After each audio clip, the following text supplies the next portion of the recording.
Primera carta del apóstol Pedro, en capítulo 1, versículo 1 en adelante.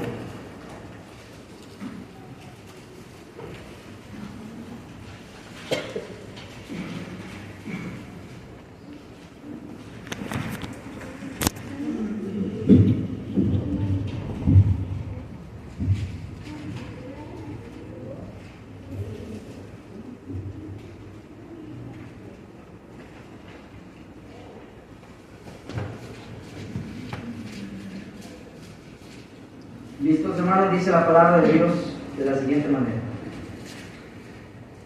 Pedro, apóstol de Jesucristo, a los expatriados de la dispersión en Ponto, Galacia, Capadocia, Asia y Bitinia, elegidos según la presencia de Dios Padre en santificación del Espíritu, para obedecer y ser rociados con la sangre de Jesucristo, gracia y paz les sean multiplicadas. Bendito el Dios y Padre de nuestro Señor Jesucristo, que según su grande misericordia nos hizo renacer para una esperanza viva, por la resurrección de Jesucristo de los muertos, para una herencia incorruptible, incontaminada e inmarcesible, reservada en los cielos para vosotros, que sois guardados por el poder de Dios mediante la fe, para alcanzar la salvación que está preparada para ser manifestada en el tiempo postrero, en lo cual vosotros os alegráis, aunque ahora por un poco de tiempo, si es necesario, tengáis que ser afligidos en diversas pruebas, para que sometida a prueba vuestra fe, mucho más preciosa que el oro, el cual aunque perecedero se prueba con fuego, sea hallada en alabanza, gloria y honra, cuando sea manifestado Jesucristo, a quien amáis sin haberle visto, en quien creyendo, aunque ahora no lo veáis, os alegráis con gozo inefable y glorioso, obteniendo el fin de vuestra fe, que es la salvación de vuestras almas. Hasta ahí la lectura, hermanos. El tema del día de hoy, hermanos, lleva por nombre la promesa de una herencia incorruptible. La promesa de una herencia incorruptible. Y hemos venido aprendiendo, hermanos, de que al nacer de nuevo nosotros obtenemos muchas bendiciones de parte de Dios. Y algunas de las que hemos mencionado es que cuando nosotros nacemos de nuevo, es decir, nosotros obedecemos al Evangelio y somos bautizados, hermanos, al nacer de nuevo nosotros recibimos perdón de pecados. Eso ya lo hemos venido hablando, ¿verdad? Ya no estaríamos separados de Dios, ya no estaríamos en la condición de muerte espiritual, sino que al nacer del agua y del Espíritu, nosotros ahora, hermanos, somos perdonados de nuestros pecados. Toda persona que venga y se bautice, será perdonada de sus pecados. Pero también al bautizarse, al nacer de nuevo, también hemos dicho que se recibe la promesa del don del Espíritu Santo, y lo veíamos la semana pasada, ¿verdad? El Espíritu Santo, el cual nos ayuda en nuestras debilidades, nos consuela y nos constriñe y nos ayuda para seguir adelante hasta la venida del Señor Jesucristo. Además de esto, en otro pasaje vimos que el Señor hablaba con un hombre llamado Nicodemo y le dijo que era necesario para poder ver el reino de los cielos y para poder entrar en el reino de Dios, era necesario nacer de nuevo. De manera que también al nacer de nuevo se obtiene otra bendición, y es, hermanos, entrar al reino de Dios. Definitivamente que cuando habla del reino se está refiriendo no solamente al reino celestial, sino también a la iglesia, de poder ver el reino de Dios en esta tierra, que es la iglesia, y no solo poder verlo, sino también poder entrar en él, formar parte de él. Y esas bendiciones son recibidas cuando nosotros obedecemos al Evangelio, nacemos de nuevo. Hoy veremos, hermanos, que al nacer de nuevo Dios nos da también algo que no teníamos. Cuando usted se bautice, usted va a obtener algo que usted no tenía antes, y esto es una esperanza. Fíjese bien, una esperanza, pero no es cualquier esperanza, no es una esperanza más o menos que puede ser verdadera. No es una esperanza como las esperanzas terrenales que nos ofrecen nuestros padres o nuestros abuelos. Mi abuelo tenía a su papá y le había prometido que le iba a dar ciertas tierras. Y mi abuelo trabajó esas tierras, sembró, cosechó y trabajó y ahí vivió. Pero llegó el momento en el que ese padre no cumplió sus promesas. ¿Y sabe qué hizo? Vendió esas tierras y mi abuelo tuvo que salir de ese lugar, hermanos, e irse por allá, hermanos, a otro lugar, a buscar un lugar, a luchar otra vez, a empezar desde cero. La esperanza de la promesa que Dios nos ofrece no es como la esperanza y la promesa que nos dan los humanos. Una esperanza que puede ser verídica como también puede ser falsa. Una esperanza no es como la esperanza terrenal que ahorita te dicen sí y al rato te dicen no, siempre ya no. La esperanza que Dios nos da al nacer de nuevo es una esperanza viva, es una esperanza que es obtenida, dice el apóstol Pedro, por medio de la resurrección de Jesucristo, dice el versículo 3, bendito el Dios y Padre de nuestro Señor Jesucristo, que según su grande misericordia nos hizo renacer para una esperanza, dice esta esperanza es viva. Es decir, que esta esperanza, hermanos, no se acabó ya en el año 33, no se acabó, ni tampoco se acabó en el año 64, ni tampoco en años pasados. Esta esperanza, la cual Dios promete a sus discípulos, es una esperanza viva, es decir, es una esperanza que hasta el día de hoy está vigente para usted y para mí. No es una esperanza muerta, no es una esperanza que se haya olvidado, como dicen los incrédulos, dice el apóstol Pedro en su segunda carta, en el capítulo 3, versículo 9 en adelante. No es que Dios se le haya olvidado sus promesas, como algunos ya piensan que Dios se olvidó, sino que Dios está siendo paciente para con nosotros porque no quiere que nadie se pierda. Esta esperanza es una esperanza vigente, amigo, amiga. Tú puedes recibir no solamente todas las bendiciones que ya dijimos, perdón de pecados, recibir el Espíritu Santo, formar parte del reino que es la iglesia, sino además ahora tú puedes apropiarte de una esperanza vigente, una esperanza actual, y esa esperanza es la vida eterna. Y esa esperanza tenemos todos los cristianos, todos los que somos discípulos del Señor Jesucristo, la tenemos. Y en esa esperanza, hermanos, es de la que vamos a estar hablando. La promesa de una herencia, hermano. No es una herencia que se le vaya a olvidar al Señor, es una herencia que nos va a cumplir, hermano. Veamos que esa esperanza, hermano, esa promesa de esa herencia en la cual nosotros esperamos, hermanos, vamos a verlo de esta manera. ¿Cuál es la esperanza? ¿Dónde se encuentra esa herencia? ¿Cómo es esa herencia? ¿Cuándo será manifestada? O es decir, ¿cuándo la recibiremos esa herencia? Y además, ¿quiénes la recibirán? Vamos a poder analizar estas preguntas, vamos a poder responderlas al ir viendo este pasaje. Hermanos, déjenme decirle un poquito acerca del contexto de este versículo que estamos leyendo. Es importante entenderlo.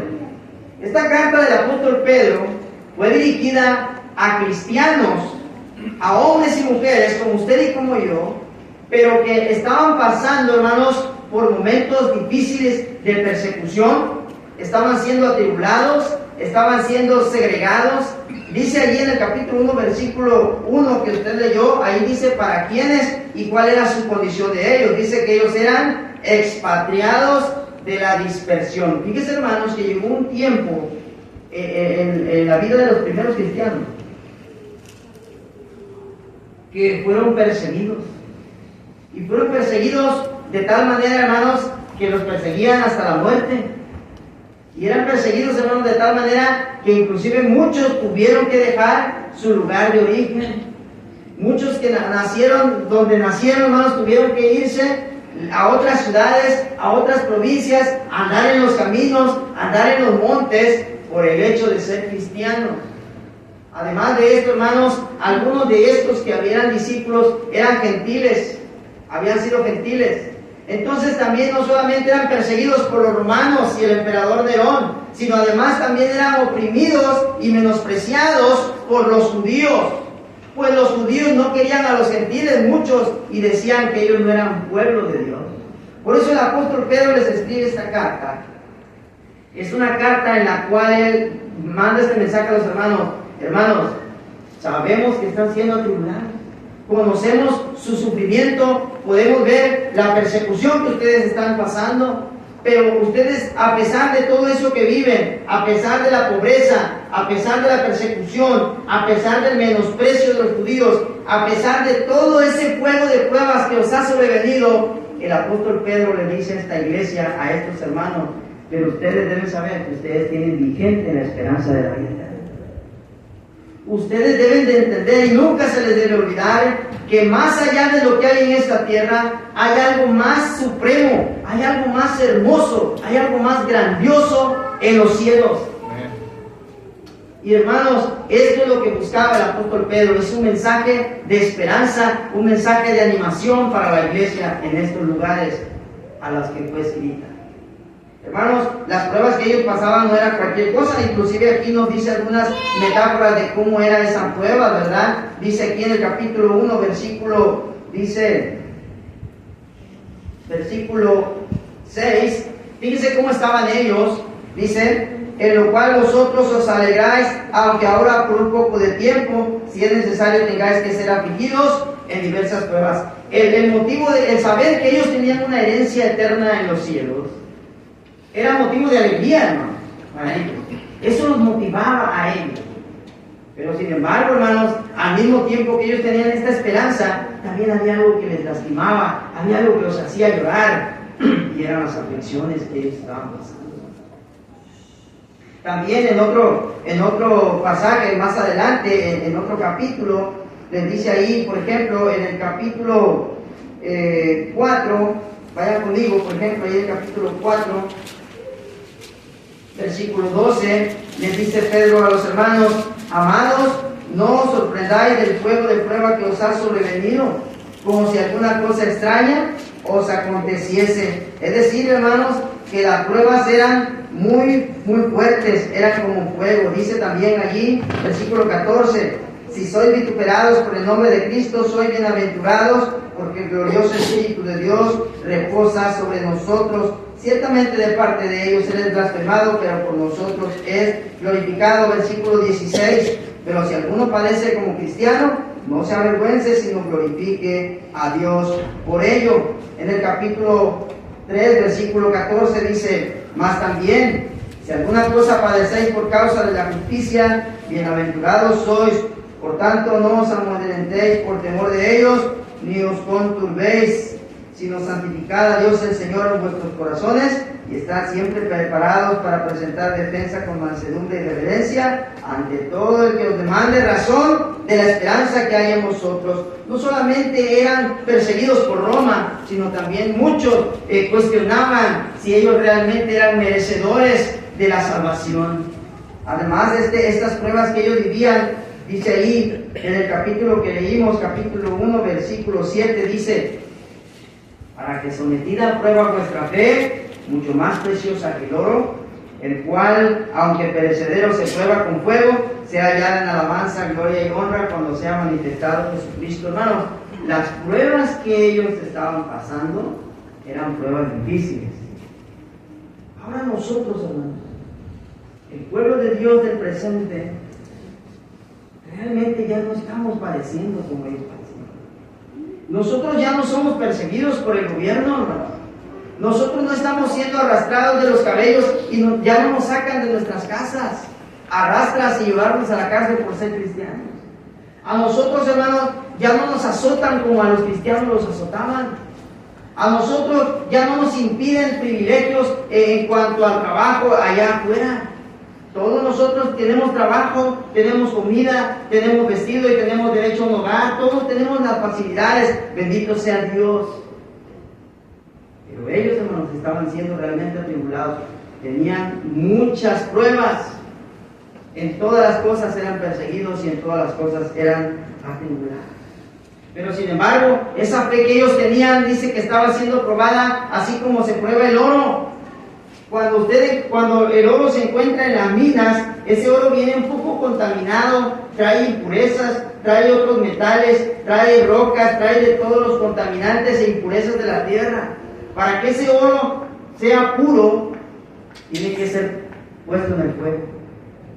Así mismo dice el apóstol Pedro, así mismo ustedes, hermanos, están siendo probados por fuego. para que su fe sea verdadera, para que su fe no sea solo de palabra, sino para que su fe sea pura. Y dice, y ustedes saben el motivo del gozo, aunque por un poco de tiempo tengáis que ser atribulados. Sin embargo, a pesar de todo eso, dice el versículo 8, ¿cuál era la acción de ellos? Dice el verso 8, a quien amáis sin haberle visto, en quien creyendo, aunque ahora no lo veáis, os alegráis con gozo inefable y glorioso. Mire que a los que Pedro les escribe, ellos no vieron al Señor Jesucristo. Ellos no tuvieron el privilegio que tuvieron los apóstoles de ver al Señor Jesucristo y creer en Él y ver todos los poderes y milagros. Sin embargo, estos expatriados, estos dispersados, estos cristianos atribulados, ¿cómo era la actitud de ellos, hermanos? Dice, ellos, a pesar de no haber visto al Señor, creían en Él. Y dice también, aunque a pesar de que no lo han visto, su gozo era inefable y glorioso. Se alegraban, hermanos, de la esperanza y de la fe que ellos tenían. Y ese gozo, hermanos, dice que es inefable, es decir, inexplicable. Es un gozo inexplicable que ellos tenían, hermanos. Además dice, ¿por qué lo hacían? Obteniendo el fin de vuestra fe, que es la salvación de vuestras almas. Porque ellos aguantaban, hermanos, todas estas tribulaciones. Porque es una pregunta retórica, hermanos, no estoy preguntando abiertamente. Una pregunta retórica, ¿por qué ellos aguantaron todo esto?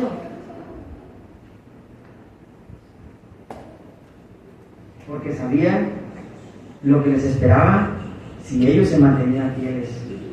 Porque sabían la herencia que les esperaba si ellos soportaban todas estas cosas. Hermanos, ese es el contexto de la carta, de la primera carta del apóstol Pedro. Muy bien. Esta promesa, según nos dice ahí, hermanos, es una promesa de vida eterna. Ahora, esta promesa Dios ya la había dado a través del Señor Jesucristo. Si usted se acuerda, en Juan capítulo 3, versículo 16, dice ahí la palabra, porque de tal manera amó Dios al mundo, para que todo aquel que en él cree no se pierda, sino que tenga vida eterna. Dios, desde que mandó al Señor Jesucristo a este mundo, Él está pensando en darle a la humanidad la vida eterna. Y para eso mandó a su Hijo. Además de esa promesa en Juan 3:16, en Romanos 6:23 dice la palabra, porque la paga del pecado es muerte, mas la dádiva de Dios es vida eterna en Cristo Jesús. De manera que Dios siempre está ofreciendo la vida eterna, hermanos. También en Juan capítulo 14 del 1 al 6 dice el Señor Jesucristo, no se turbe vuestro corazón, creéis en Dios, crean también en mí. En la casa de mi Padre muchas moradas hay. Si así no fuera, yo se los hubiera dicho. Voy pues a preparar lugar para vosotros, y cuando me fuere y os prepararé lugar, la promesa de la vida eterna también viene acompañada de otra promesa. ¿Cuál es? Dice el Señor, vendré otra vez. Vendré otra vez y os tomaré conmigo, para que donde yo estoy, vosotros también estéis. El que prometió es el Señor Jesucristo. Y ese que prometió es el que jamás pecó y que nunca hubo engaño en su boca. Por lo cual estos hermanos a los que Pedro les escribió, por eso creían, por eso soportaban, por eso aguantaban todo, por eso sufrían con gozo el hecho de ser cristianos, porque sabían que tenían una mejor herencia. Tenían una promesa de vida eterna. También dice Hebreos capítulo 10, versículo 23. Vamos a leer Hebreos capítulo 10, versículo 23.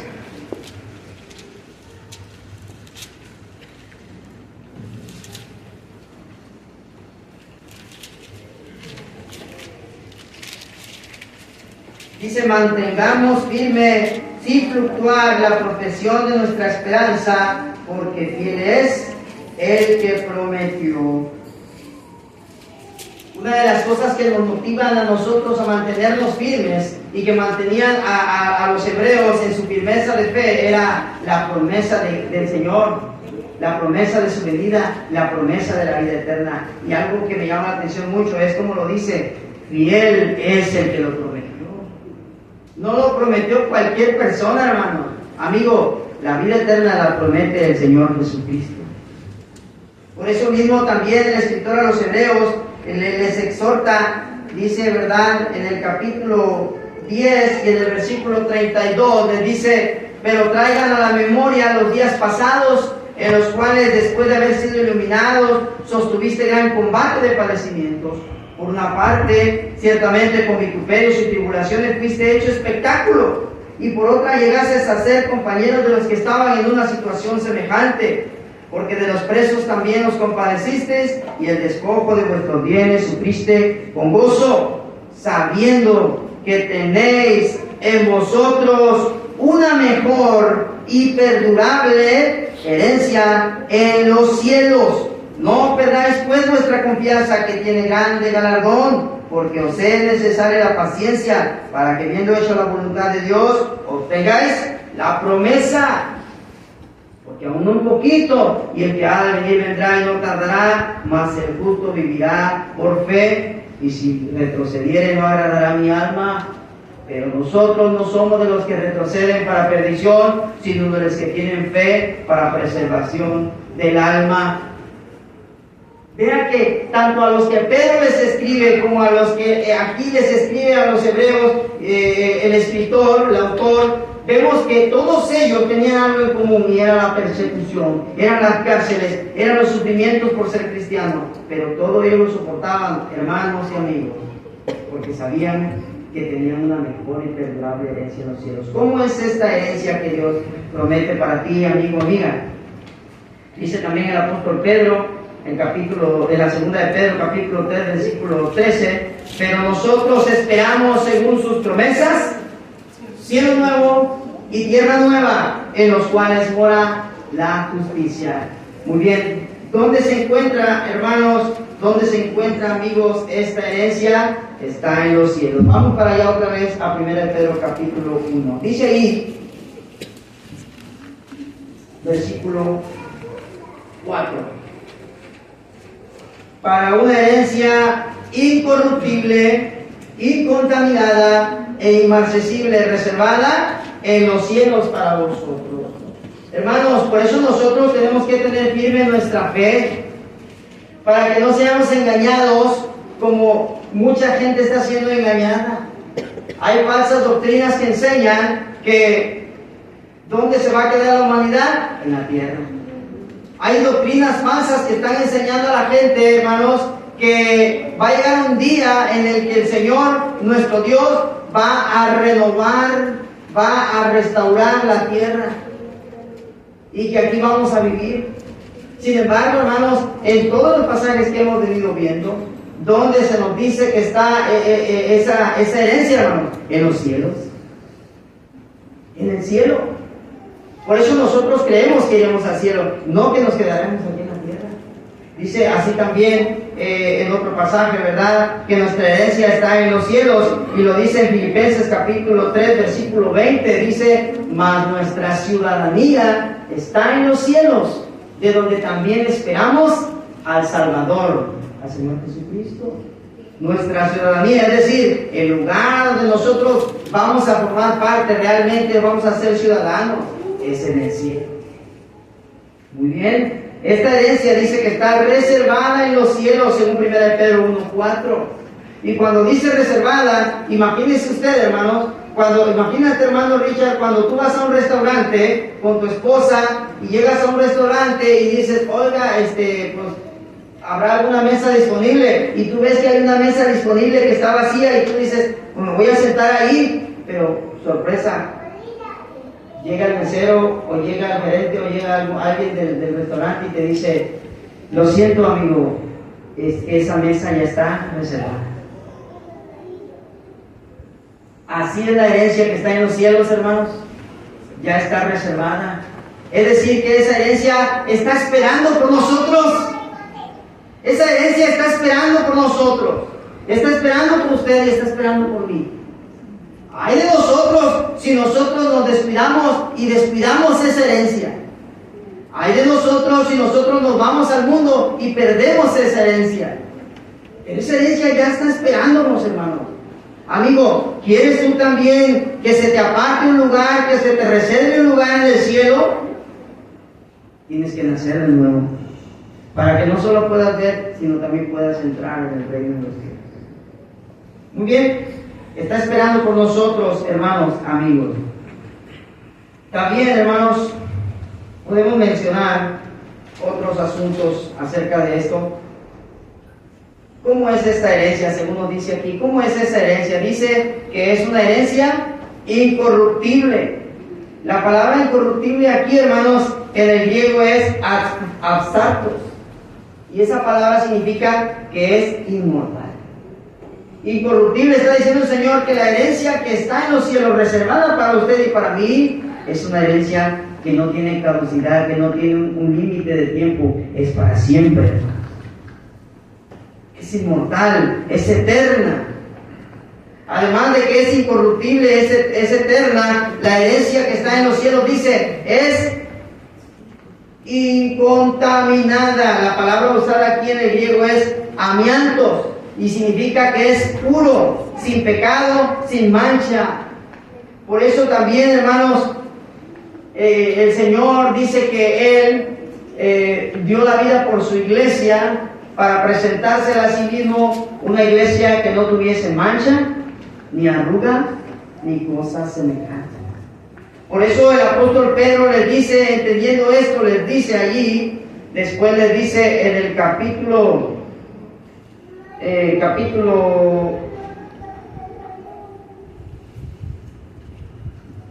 se me perdió aquí capítulo 1,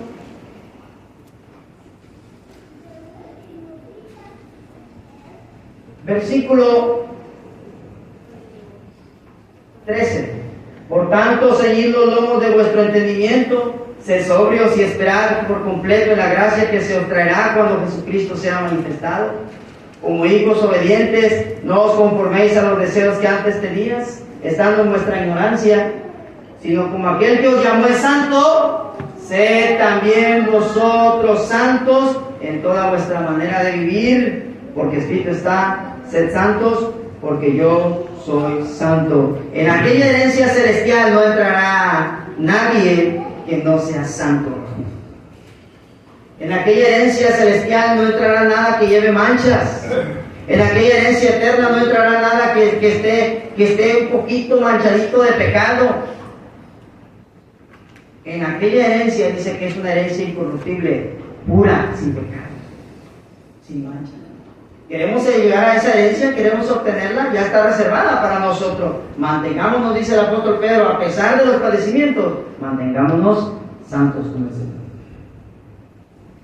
Seamos santos. Y eso implica muchas cosas que podríamos ver en otro estudio. Además de esto, además de que la herencia de los cielos es eterna, es incorruptible, es incontaminada, hermanos, también dice que es inmarcesible, ¿verdad? Y la palabra que se usa aquí es amaranto.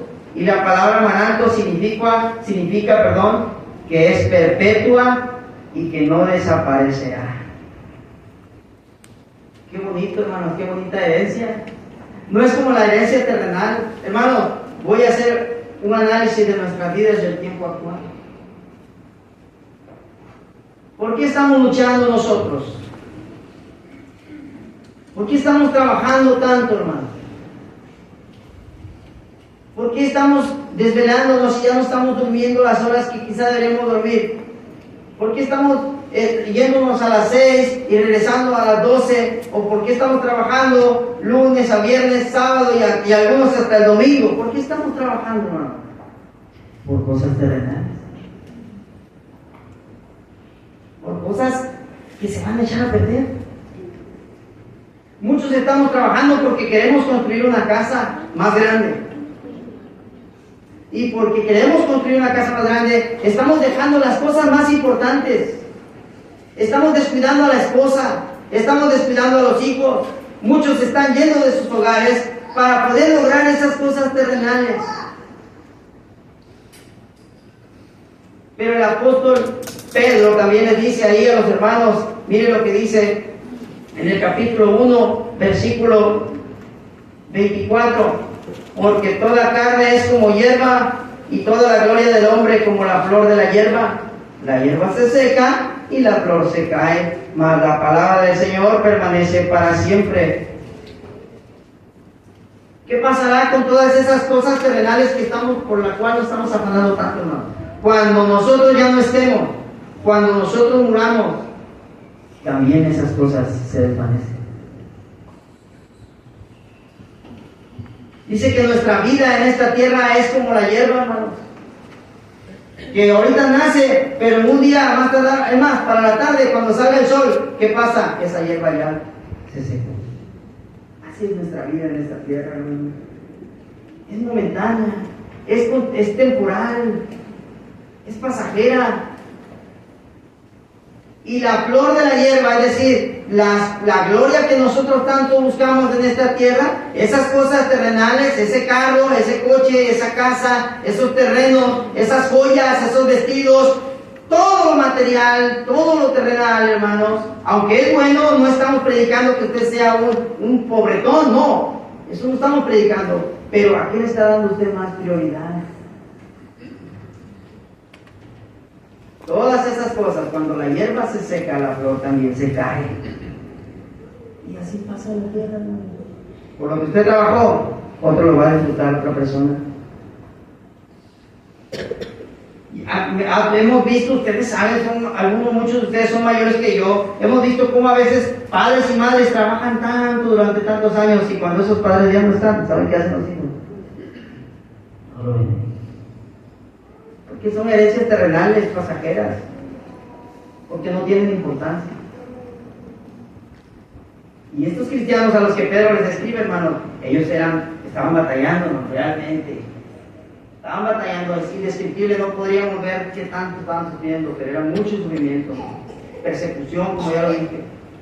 Pero a pesar de esto, hermanos, ellos tenían que seguir adelante en su santidad, tenían que seguir siendo santos. Por eso Pedro dice, a pesar de la tribulación, sigan siendo santos.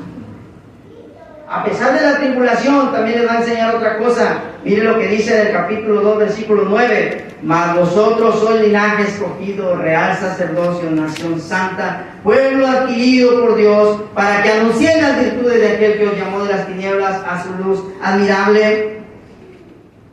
Así como ellos, también nosotros, hermanos, no éramos nada, éramos un pueblo gentil, pero ahora por medio de Jesucristo y por medio del bautismo, al nacer de nuevo, ahora también somos parte del pueblo escogido de Dios. Ahora les dice, ahora ustedes que no los menosprecien, ustedes son linaje escogido, real sacerdocio, nación santa. ¿Con qué propósito? Para que prediquen. Hemos estado dejando de predicar, hermano. Ya no predicamos, ya no visitamos a los hermanos, ya no los visitamos. ¿Hace cuánto fue la última vez que le visitaron? ¿Y hace cuánto fue la última vez que usted visitó a un hermano o hermana? ¿Hace cuánto fue la última vez que le fueron a dar un estudio? ¿Hace cuánto fue la última vez que usted le predicó el evangelio a un inconverso? Ya no estamos predicando, hermano, porque estamos afanados en lo terrenal, porque estamos enfrascados en las cosas terrenales. Son importantes, pero aquí el apóstol nos enseña, no es lo más importante, hay algo mejor, hermano, hay algo más bonito, es indescriptible la herencia que nos espera en el cielo. Le dice, ustedes son el pueblo santo de Dios, prediquen. Antes no eras pueblo, pero ahora son el pueblo de Dios. En otro tiempo no habías alcanzado misericordia, pero ahora han alcanzado misericordia. Prometí que no iba a tardar a mi hija, pero también, a pesar de sus sufrimientos, a pesar de estar padeciendo, hermano, el apóstol Pedro le dice en el capítulo 3, asimismo vosotras mujeres estén sujetas a sus maridos, para que también los que no crean la palabra sean ganados sin palabra. A pesar de los sufrimientos, tenían que obedecer los mandamientos, tenían que sujetarse. A pesar de eso, le dice a los maridos también ustedes igualmente, amen a sus esposas, en versículo 7, vivan con ellas sabiamente, dando honor a la mujer como a vaso. No había excusas que porque estaban sufriendo se iban a estar faltando el respeto o andarse brincando las cuerdas. No. Y además de esto, también, hermanos, tenían que ser compasivos. Versículo 8, finalmente sean lo mismo sentir, compasivos, amándolos fraternalmente, misericordiosos, amigables. A pesar de todo lo que les hacían, ellos tenían que hacer todo lo contrario. Y hermanos, en el capítulo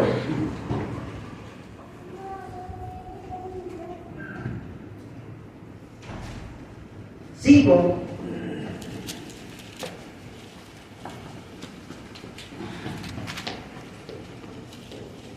ahí vamos a responder algunas otras preguntas que había dicho al principio. Ya hemos dicho algunas, hemos ido descubriendo, por ejemplo, cuál es esa herencia, dónde está esa herencia, quién la prometió, ¿verdad? Ya hemos dicho también cómo es inmortal, es incontaminada, no se marchita.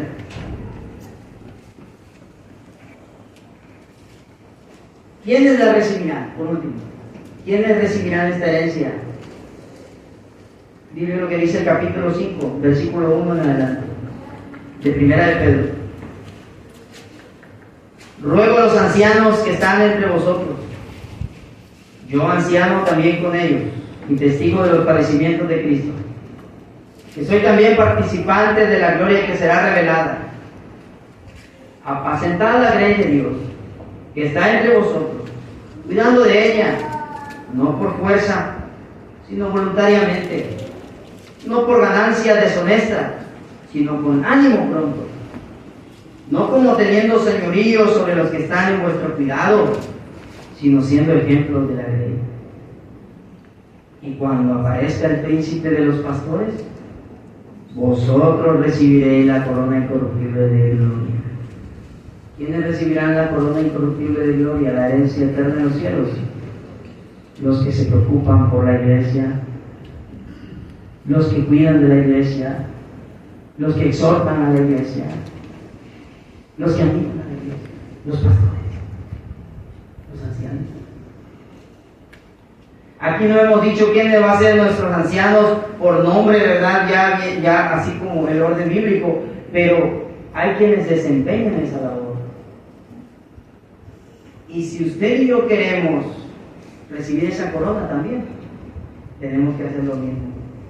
Cuidar de la grey, cuidar de los hermanos. Amén, hermanos. Amén. Hermanos, y lo vamos a hacer tal y como dice aquí, con ánimo pronto, no a la fuerza, no por ganancias deshonestas, sino porque sabemos la herencia que nos espera. ¿Quiénes más van a recibir esto, hermanos? Bueno, dice el versículo 5, igualmente jóvenes, estad sujetos a los ancianos, y todos sumisos unos a otros, revístanse de humildad, porque Dios resiste a los soberbios y da gracia a los humildes. Humillaos pues bajo la poderosa mano de Dios, para que Él os exalte cuando fuere tiempo. Hermanos, ¿quiénes pueden recibir esta herencia? Todos nosotros. ¿Quiénes la pueden recibir? Según Santiago capítulo 1 versículo 12 dice: bienaventurado el varón que soporta la tentación, pues cuando haya resistido la prueba, recibirá la corona de justicia.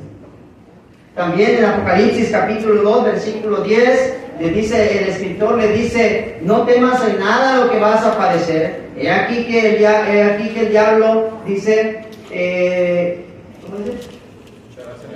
He aquí que el diablo echará a alguno de vosotros en la cárcel para ser probados, y tendréis tribulación por 10 días, pero sé fiel hasta la muerte, y yo te daré la corona de la vida. Hermanos, ¿quiénes van a entrar en esa herencia? Los santos, los fieles, los que mantengan firme su fe a pesar de las penas, a pesar de la pobreza, a pesar de los sufrimientos. Ellos van a entrar a la herencia. Usted y yo queremos ser de ellos. Hagamos lo que la palabra nos ha enseñado. Que Dios nos bendiga. Amén.